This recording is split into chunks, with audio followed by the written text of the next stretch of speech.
Well, hello and welcome to another installment of some AP review. I hope you're as excited as I am.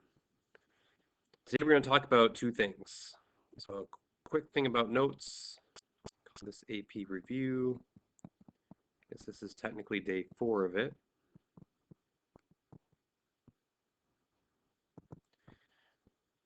And this is curve sketching.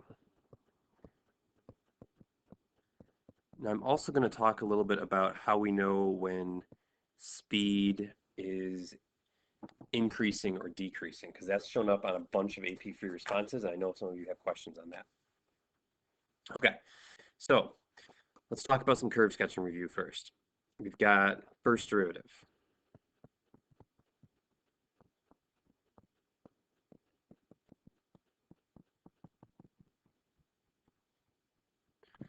First derivative gives critical points.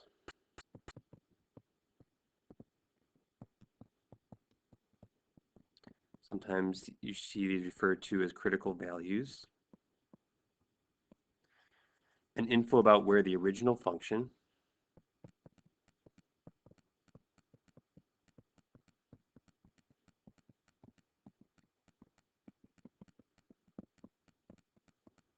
is increasing or decreasing and has relative maxes and mins.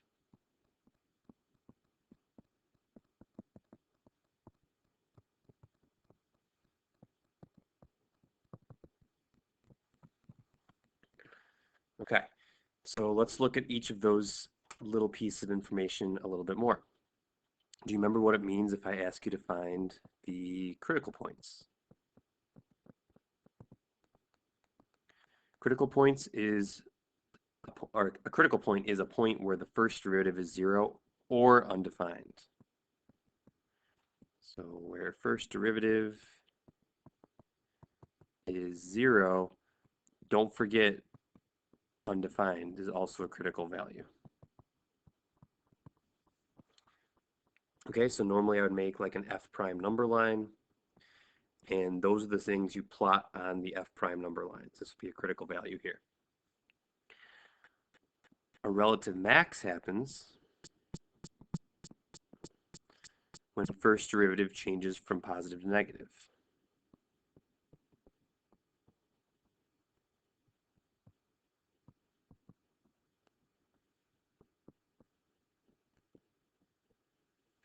So like if I had a positive here and a negative here, this critical value would be a local or relative max or a local max, because the original function f, positive means the original function is increasing, negative means it's decreasing.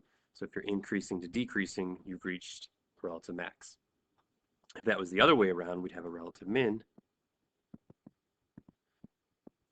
that's when the first derivative changes from negative to positive.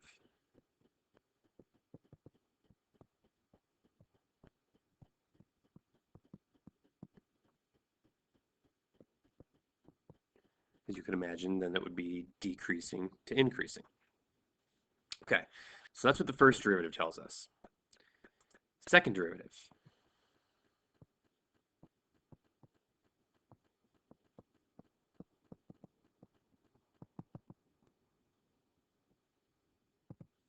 Second derivative gives info about where the original function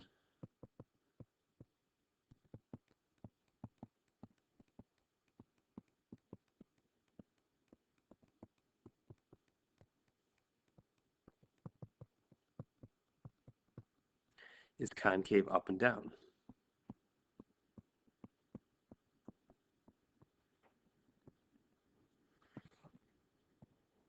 And when it changes concavity, what's that called?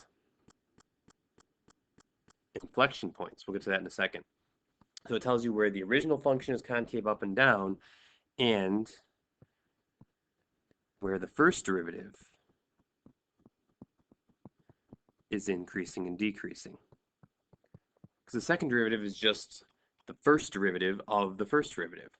So it kind of acts like a first derivative in relation to that derivative. Okay, so for example, if this was an F double prime number line, I would plot a point some kind of number, some value, where the second derivative was either 0 or undefined. If it's positive over here and negative over here, that means the first derivative is increasing and decreasing, and it means the original function is concave up here and concave down here. So if this changes from concave up to concave down, what would be true about this point? It'd be a point of inflection. So points of inflection.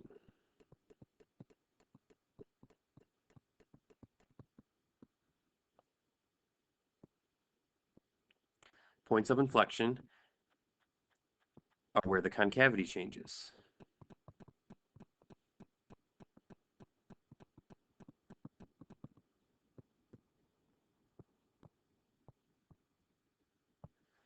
And that means in order for the concavity to change, the second derivative must change signs. And whenever it asks you to justify a point of inflection, you have to say because the second derivative changes signs. It doesn't matter if it's positive to negative or negative to positive, it just has to change the signs. That kind of implies that if it changes signs there, then at that exact point, the second derivative is equal to 0 or undefined. Again, don't forget undefined also count as those things we plot on the number line. Now another way to look at this is the first derivative has a local max at this inflection point. So you can also note that when the first derivative hits a max or min,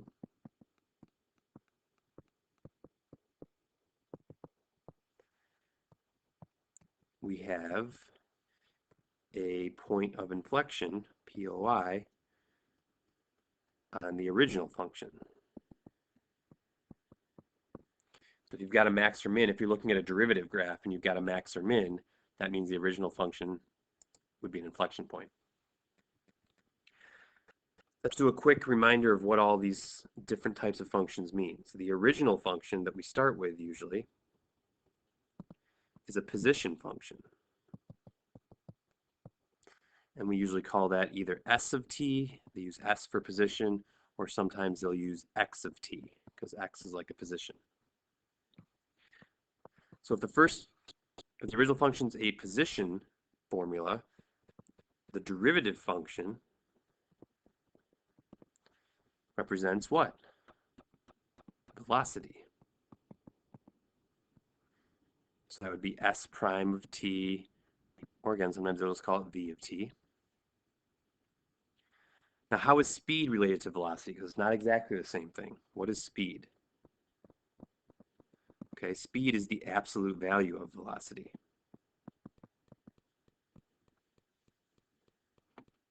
And then finally, the second derivative. What does that tell us about acceleration? And that could be s double prime of t if you start with the original. It might just be the derivative of velocity, or they might just call it a of t. Okay, now this leads me into something that we haven't really talked about this year. Velocity and speed.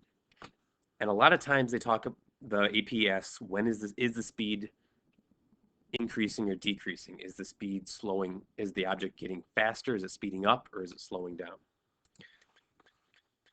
So a little talk about speed. Let's say here's my velocity equation. And instead of an equation, I'm going to draw a graph. So let's say I had this graph that represents velocity. So I'm going to call this point A, this point B, and this point C. So velocity is going to start at 0. I'm going to reach a maximum at A. I'm going to hit 0 at B. And then I'm going to hit a minimum at C. Something like that. Actually, I don't even want an arrow on the end. Okay, there's my velocity. So if I wanted to do speed, how would speed be related to that? Well, again, speed is just the absolute value of velocity. So a speed graph would look like this in this situation. Again, here's that same A, B, and C. So if I take the absolute value of velocity between A and B, it doesn't look any different because the absolute value of a positive is positive. But if I take the absolute value between B to the end, that's all negative down here, so that's going to flip up and look like this. Oops, let me draw this a little bit better. It's going to look like this. So that's just taking the absolute value of this graph. It's the positive counterpart to velocity. So when is speed increasing? When are we speeding up?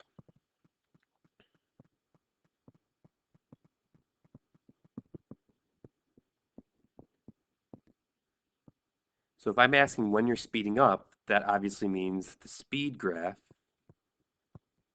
is increasing. Well, that's here, and that's here.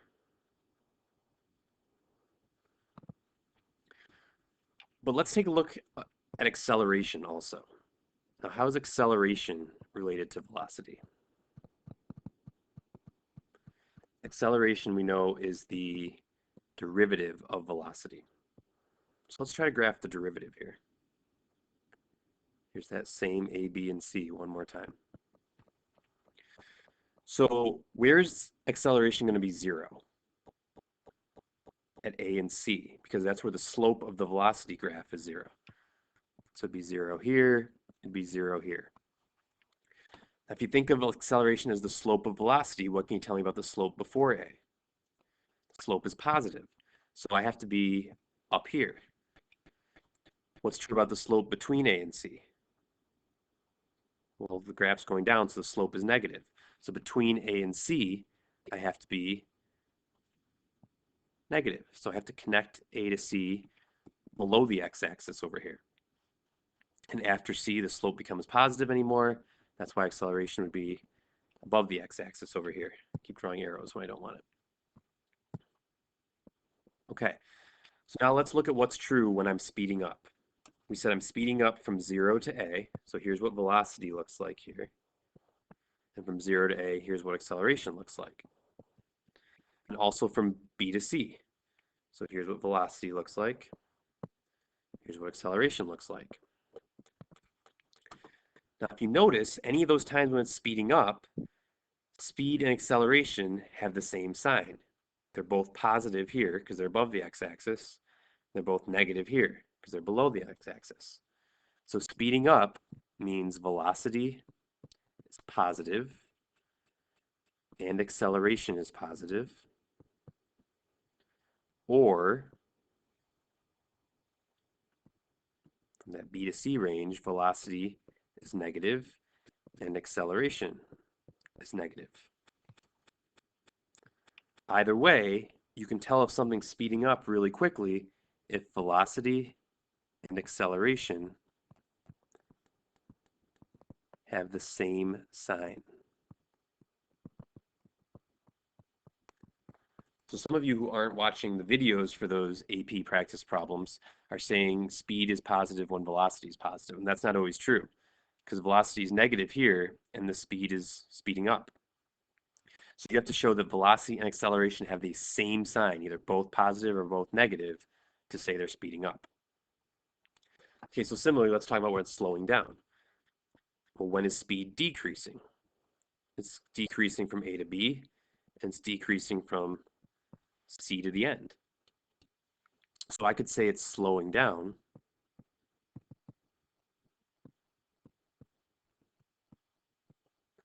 means your speed is decreasing.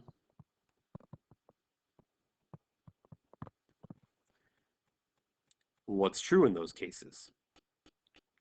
Well, here's velocity from A to B, and here's acceleration from A to B. Velocity was positive, acceleration was negative. So it will slow down if velocity is positive and acceleration is negative. Now it also slows down from C to the end. So here velocity was negative, but acceleration was positive. So if velocity is negative and acceleration is positive, it's also slowing down. So what's true if it's slowing down? Velocity and acceleration have different signs. So if you are asked, is it speeding up or slowing down, find the value of the velocity then and the value of the acceleration then. If they're the same signs, both positive, both negative, you can say it's speeding up. If the signs are opposite of each other, you can say it's slowing down. Okay, so hopefully that makes sense with those graphs. But that's something we haven't really talked about this year. Last thing for the notes before we'll get to a practice problem. Remember, if you're asked to draw graphs, you've only really got 4 options. You have this shape, this shape, this shape, and this shape. So let's say you have information about the first derivative and the second derivative. First derivative is slope. So here, the first derivative is negative because it's decreasing. Here, the slope is positive, so the first derivative would be positive. Here, the slope is positive, it's going up, so first derivative is positive again. And here, it's decreasing, so first derivative is negative. Second derivative tells us about concavity. Both of these lines are concave up, so f double prime is positive in both cases. Both of these are concave down, so f double prime is negative in both cases. And those are the only combinations you can do. So if you're ever asked to draw an original function from information about the first and second derivatives, make number lines and kind of just connect the pieces of the graph based off of which situation we fall into. Hopefully that looks familiar. All right, I wanted to do this AP practice questions from 2010. It's number 3, so it was a no calculator question. And questions like this have become increasingly more and more and more and more prevalent. They're on almost every test. How they're presented is a little bit different. This one's on a graph. Sometimes they'll give you equations, but the ideas are the same. So number 3 says there are 700 people in line for a popular amusement park ride when the ride begins operation in the morning. Once it begins operation, the ride accepts passengers until the park closes 8 hours later. While there is a line, people move onto the ride at a rate of 800 people per hour. The graph above shows the rate R of t at which people arrive at the ride throughout the day. Time t is measured in hours from the time the ride begins operation. Okay, so a couple things to notice. You're given a rate. So this is essentially a derivative. This is the rate that people arrive at the ride. So if you arrive at a ride, that means you're entering the line. So this is the rate that the line is growing. But at the same time, you're moving onto the ride at a rate of 800 people per hour. There's another rate. There's kind of 2 derivatives here. So this is the rate of change that the ride is growing, but this is the rate of change that the line is decreasing. So if I want to know how many people are in line total, I have to take into account the rate that people are entering it minus the rate that people are leaving it. That's going to come into play. Okay, so let's read through these. Part A, how many people arrive at the ride between 0 and 3 hours? Show the computations that lead to your answer. Okay, now this isn't asking how many people are in line, it's asking how many people arrive. So that's totally dependent on R of t, because R of t is the rate that people arrive. So at time 0, they're coming at 1,000 people per hour.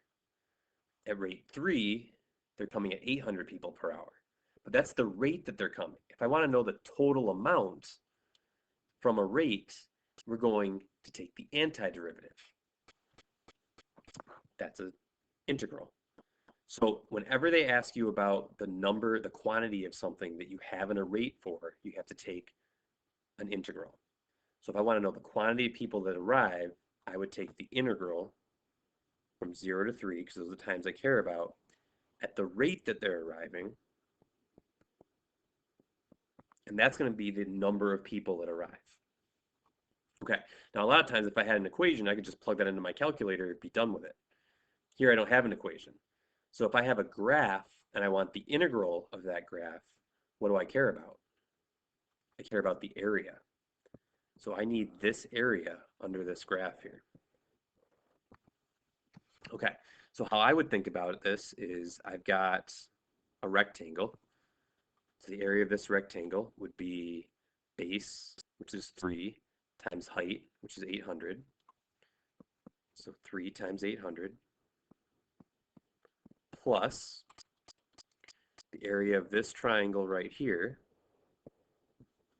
which would be what? Base, 1/2, base, which is 1, times height, which is 200, 400. So 1/2 base, which was 1, times a height, which is 400. Plus, now here we've got a trapezoid. If you don't want to deal with the trapezoid formula, you could also cut this into another rectangle and another triangle. Let's do that. The rectangle has a base of 2 times a height of 200. And that final triangle up here is 1/2 base of 2 times a height of 200. So 1/2 base of 2, height of 200. Good. You know, this is technically no calculator, so we should be able to do this by hand. This is 2400 plus half of 400 is 200 plus another 400 plus those will cancel and just give us 200. So this is 2600, 3000, 3200. So 3200 people arrive at the line or arrive at the ride between 0 and 3 hours. Okay, so again, if we're looking for a quantity that I have the rate of, we take the integral of it. Is the number of people waiting in line increasing or decreasing between 2 and 3? Justify your answer. So number of people in line, let's say n of t equals number of people in line. If I want to know if that's increasing or decreasing, what would help me determine that? The derivative tells us when the original function is increasing or decreasing. So the rate of change of the number of people in line, this is what's becoming more and more prevalent on the AP. The rate of change in the number of people in line is this function r of t, the rate that people arrive in the line or going onto the line, minus the rate that they're leaving the ride, which is 800. So essentially, I want to know, is this positive or negative between 2 and 3? Well, what's the value of r of t between 2 and 3? Here's 2 and 3. Here's r of t in that range. The rate of r, or the value of r of t, is always above 800. So if this is greater than 800, minus 800, that's going to mean that the derivative is positive.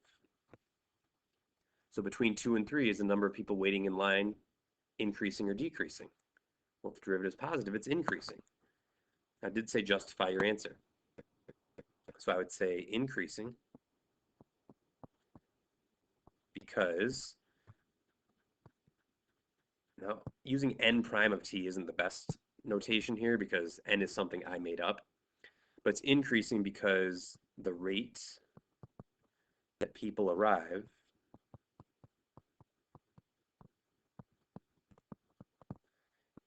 is greater than the rate of people leaving the line, which is 800. So that's a justification of why it's increasing. Good? Okay. C, at what time t is the line for the ride the longest? How many people are in line at that time? Justify your answers. So I want to know when the people in line is the longest. I'm essentially looking for the absolute max of this function that I'm calling n of t, the number of people in line. So where can absolute maxes occur? Okay, so where can an absolute max occur? Well, it can occur at critical points or endpoints. So let's first figure out, are there any critical points of n of t? And we just talked about those. So to find the critical points, I'd have to take the derivative and set it equal to 0. But what did we just say the derivative of n of t is? Well, that's the rate of change of the number of people in line. So that was r of t, the rate that they're entering, minus 800, the rate that they're leaving. I want to know when that's equal to 0. So essentially, we're looking for when r of t equals 800. We can use our graph to figure that out. So r of t equals 800 right there at time 3. So this is going to equal 800 at t equals 3. Now let's see, is 3 even a max? Should I even be worried about that? So here's the derivative. If I plug in something before 3, like 1 or 2, then r of t is bigger than 800. So if I do something bigger than 800 minus 800, this is going to be positive. If I plug in something after 3, so anything over here is below 800, so a number that's less than 800 minus 800 is going to be negative. So is that a max? Well, sure, because I'm increasing to decreasing. So 3 is a max. But is it the absolute max? Well, that's when you have to make a table. So this is t, this is n of t, the number of people in line. And I can use n of t because I defined it up here. You can do that on the AP as well. But we want between the longest. So in a day, obviously one endpoint would be 0, the other one would be 8. So we just have to check 0, 3, and 8. Okay, now what's the number of people in line at time 0? I think they told us that, right? There are 700 people in line when the ride opens. So n of t is 700 when t is 0. What about 3? Well, 3 we don't know yet. So let's figure that out. So the number of people at time 3, n of t, would be the integral of what I'm saying n prime is. So that's the integral of r of t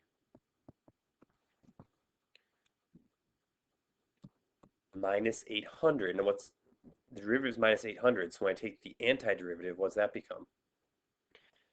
800t. And anytime you take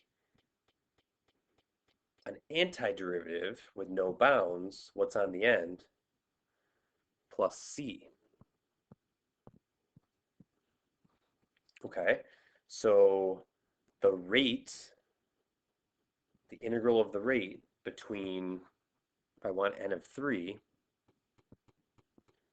this is going to be the integral between 0 and 3 of the rate minus 800 times 3. What's that c value going to be? Well, think about it again. When t is 0, so if I went from 0, I guess I should put 0 to t here. If I went from 0 to 0, this would be 0. If I plug 0 in here, that would be 0. So this would all 0 out, and we know it has to equal 700. So c has to be 700.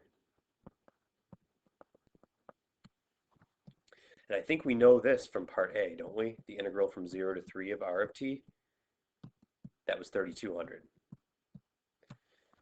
Okay, so this whole thing comes out to be 3200 minus 800 times 3 is 2400 plus 700.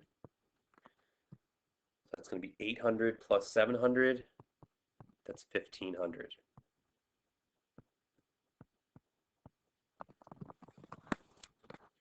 All right, and how about when time is 8? How many people are going to be in line then?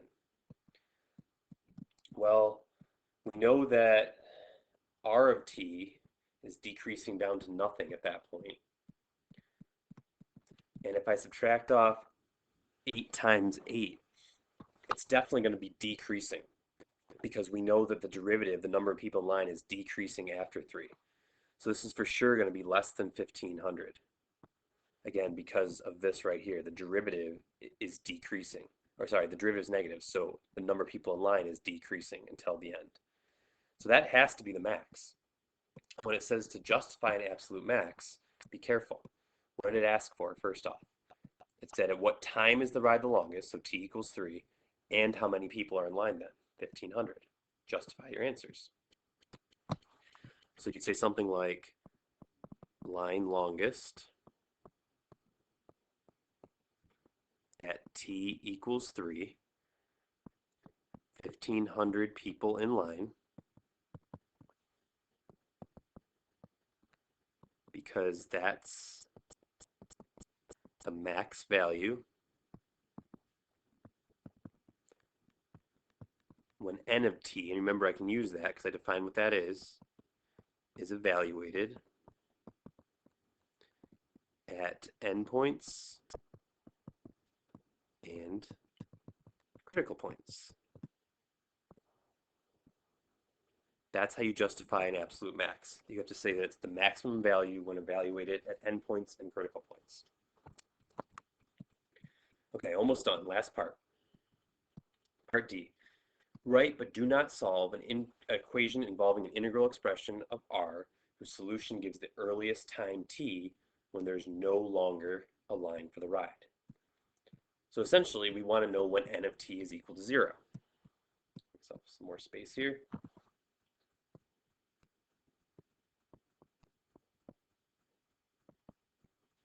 Well, I've kind of come up with an expression for n of t involving an integral right up here. So it would be the integral from 0 to t of r of t dt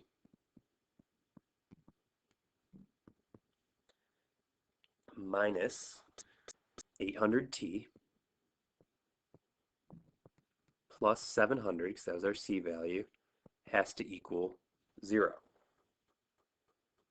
And you can kind of leave it like that if you want. That's totally fine. If you wanted to move some of this over, that's fine too, but that is an expression involving an integral that could be used to solve when the number of people in line equals 0. All right, so definitely not an easy problem, but I wanted to show you that one because of that idea of the quantity of something equaling the rate of things entering minus the rate of things leaving, putting two functions together to create another function. You'll see that come up in a lot of AP practice problems. All right, that's all I've got for today. Keep working through those problems and let me know if you want to meet about anything. Good luck.